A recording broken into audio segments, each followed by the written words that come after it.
অন্যতম একজন সহযোগী এবং স্বৈর শাসনের ফ্যাসিস্ট শাসনের যে সবচেয়ে বেশি শেখ হাসিনাকে সহযোগিতা করেছে সাবেক অবৈধ এমপি, বিনা ভোটের এমপি এবং অবৈধ সংসদের অবৈধ স্পিকার শিরিন শারমিন চৌধুরীকে আজকে লালবাগ থানার একটি হত্যা প্রচেষ্টার মামলায় তদন্তকারী কর্মকর্তা তাকে গ্রেফতার করে বিজ্ঞ আদালতে উপস্থাপন করে তার বিরুদ্ধে 2 দিনের রিমান্ড দরখাস্ত দাখিল করেন।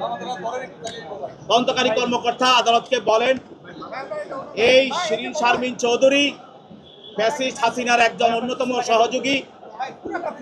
তার বিরুদ্ধে লালবাগ থানায় হত্যা প্রচেষ্টা মামলায় বৈষম্য বিরোধী আন্দোলনের সময় আজিমপুর রাস্তায় সেখানে গুলি করে একজন আন্দোলনকারী আশরাফুল তাকে হত্যা করা হয়।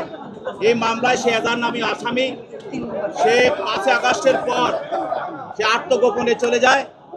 তাকে সে আত্মগোপন অবস্থা থেকে পুলিশ গ্রেপ্তার করে এবং এই মামলায় যেহেতু সে এজাহার নামী আসামি এবং সে ফ্যাসিস্টের অন্যতম সহযোগী হওয়ার কারণে তাকে স্পিকারের মতো একটা বড় ধরনের পদে তাকে অধিষ্ঠিত করেছিল।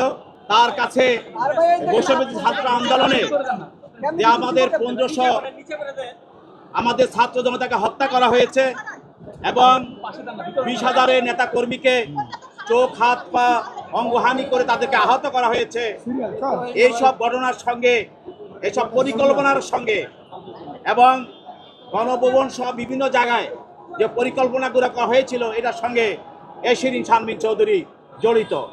অতএব এই মামলায় তাকে রিমান্ডে দেওয়া হোক, তাকে আমরা তদন্ত করে তাকে আমরা জিজ্ঞাসাবাদ করব এবং বিষয়টা আমরা খতিয়ে নেব। এই কারণে তাকে রিমান্ড চাওয়া হয়। উভয় পক্ষের বক্তব্য শোনার পর বিজ্ঞ আদালত তার রিমান্ড আবেদনটা নামঞ্জুর করে এবং তাকে রিমান্ডে না দিয়ে এবং তার যে জামিন চাওয়া হয়েছিল তার আইনজীবীরা সেখানে বক্তব্য রাখেন।